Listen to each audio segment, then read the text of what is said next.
He also said that my brother Dio will be needing a lawyer for this case. I knew mommy does not even have the money to hire a lawyer. I met Pastor James and pleaded with him to help save my brother with his connections, and he said he was going to do anything within his power. 4 days passed, yet no news about brother Dio. I asked Pastor James what was going on, but he said I should not disturb him, that he's trying his best. Later that night, Miss James walked into my room without knocking on the door. I greeted her and quickly sat upright. She told me she was going to help my brother get a good lawyer if only I do her bid. I told her I was willing to do anything. All she needed to do is to say what she wanted. She said all I needed to do was to lay on the bed and allow her go down my body. I blatantly refused because I wasn't a naive when it comes to that aspect. Well, I told her I wasn't a lesbian and never have I slept with a man before. Surprisingly, she was not angry.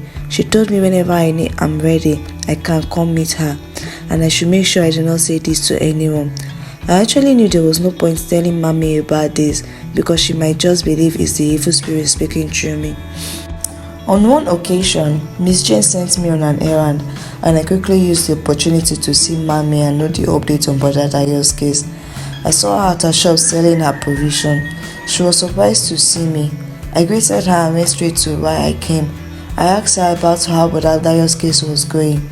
She told me that Brother Dio will be going to court in 3 days' time and there's nothing she can do about it since she does not have the money to get him a good lawyer. I felt really bad. While still talking, someone hugged me from behind and I turned around. It was my little brother Dele. I felt strange because Dele should still be in school by this time. Then I noticed him holding a bag and he handed it over to mommy. Why are you not in school? I asked. He told me he stopped going to school because he couldn't afford the balance of his school fees.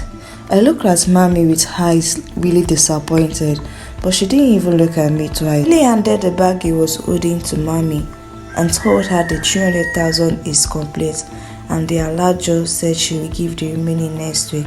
I was surprised mommy had that kind of money. I looked at her and she said I should stop looking at her like that the pastor asked her to bring the 300,000 over to him, that he was going to pray on it and use it to sow seed so Dio can be released. Ha! Mommy, I exclaimed. Why? Why are you like this? But then he might just likely end up in jail if he does not get a good lawyer. Can't you see that Pastor James is just using you? Ha! Mommy, stop now. I knew my words were not going anywhere to mommy's ear. It's just a waste of my time. I angrily left her shop and went back to Pastor James' house. On reaching there, I could see Miss James foaming already with anger. Arike, why are you just coming back now? What took you so long? She asked. I told her I misplaced the money I needed to get the goods. I went closer to her and dragged her hands into the room. Since Pastor James wasn't around, it was much of a sin as I went naked and told her to have it away with me, on the condition that she will help my brother out of jail. She didn't hesitate as she quickly agreed. She had her way through my body, doing whatever pleases her. She went on to say she liked the way my body structure is, that I should keep doing this and she will help me get Brother Dio out of jail. Few days passed, I still didn't hear any good news about Brother Dio, and Miss James' assault never stopped. I was laying on the couch when Pastor James and Mommy walked inside. I sprung up and noticed that Mommy's eyes were all swollen. I asked her if she was okay, and then the news came that struck me really hard. How? Like how? My brother, how? He was sentenced by hanging. What happened? Was there no lawyer to fight for him? He could at least get a lesser sentence. Why death by hanging? How? Why did it turn out to be this way? All these questions but no answer. I walked up to Mommy and held her tight. It took everything inside of me not to hit my own mother. I knew if Mommy had helped Brother Dio, maybe this case wouldn't have turned out this way. My gentle brother, my caring brother. I won't be able to see him anymore. I waited and cried out my eyes. At this point, I hated everyone around me. I was still busy crying when some policeman walked in and asked that I be provided. I was confused as to why the policemen would want to see me. But then, one of them They said they saw me delivering cocaine to a client. Cocaine? How? I don't sell cocaine, neither do I do drugs. All my pleading fell to deaf ears. I was taken to the police station where I was shown evidence of delivering cocaine to those strange men. I told them I didn't know it was cocaine I was carrying, that I was only following Pastor James' order. But no one believed me because Pastor James was a popular man of God who was meant to be a very generous and holy man. I was sent to juvenile and was later released after 5 years. I was already 22 when I got out of juvenile. Seeing the world again felt kind of strange to me. I didn't know where to start from, but I knew I wasn't going back to Ekiti State, so I decided to start afresh and stay back in Lagos. Although a part of me wants to see how my younger brother was doing, but I know I just can't go back there now. I hated that environment and the air around it. Getting a place to stay was difficult, but luckily for me, Sandra, my friend in juvenile, was also released and was willing to allow me stay at her place. I moved in with Sandra and in a short while got a job as a sales representative. I decided to further my studies, so I registered for WAEC as well as took JAMB exam. Got so good, I got admitted as a part-time student and where I studied business administration. 5 years went by smoothly for me and in no time I was done with schooling. I was home one evening when my friend Sandra came back with a very handsome guy named Henry. Even the blind could see how handsome he is. I could say Sandra introduced him to me as a friend. We shook hands and I left the living room for them so they could have their privacy. At night, I got a call from an unknown number. When I answered the caller, it happened to be Henry. I was surprised to know it was him calling. He quickly explained to me that he got my number from Sandra. She agreed to give him the contact because she knows I am a very shy person and there was no way he could get it from me. I was furious at first, but Henry sounded so calm and we immediately dived into more of the conversation, talking comfortably over the phone.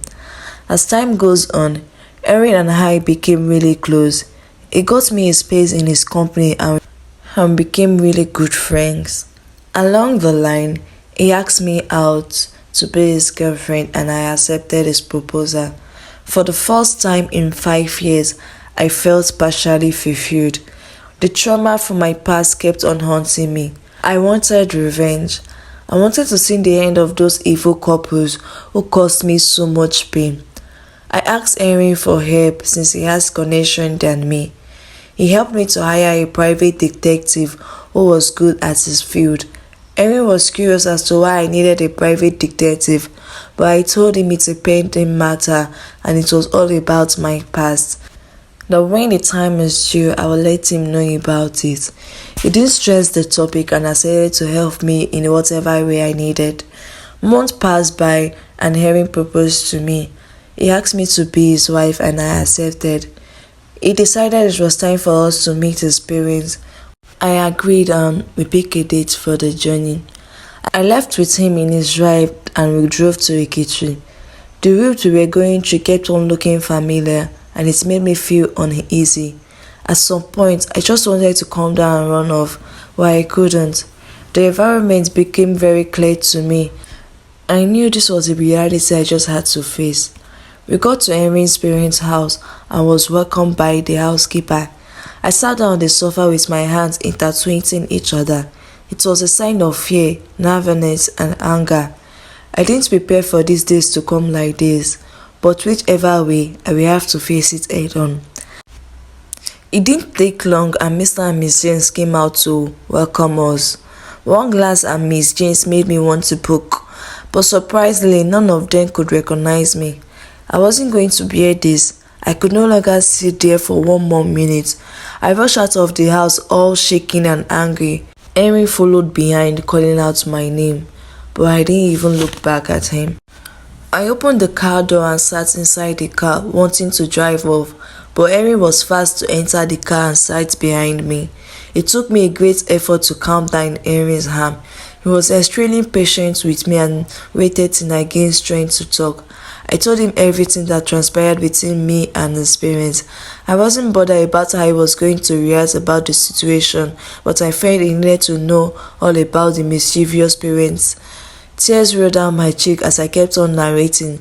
I wasn't expecting a warmth from Harry, but he came closer and gave me a big hug, trying to console me.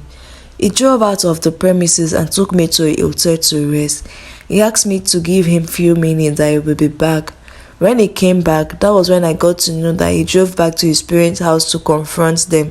Despite them being his parents, Henry made sure I got the justice I needed. He wasn't going to stay calm and neglect the wicked things his parents did. Mr. and Miss James were sent to prison. Miss James was sent to prison for taking advantage of a minor, while Mr. James was sent to prison for child trafficking and drug dealing. After getting my victory, I went back to see Mommy. She was looking old and unwell. She told me she came looking for me but didn't get the chance to see me as I was no longer in juvenile. She apologized for her past mistakes and acknowledged that her ignorance caused all the misfortune that came upon us. I was overwhelmed with joy after seeing Dele, my baby brother. He wasn't looking bad and had grown up to be a big boy. Mommy got to know Henry and I introduced him to be the man I want to marry. Henry and I got married and lived happily ever after.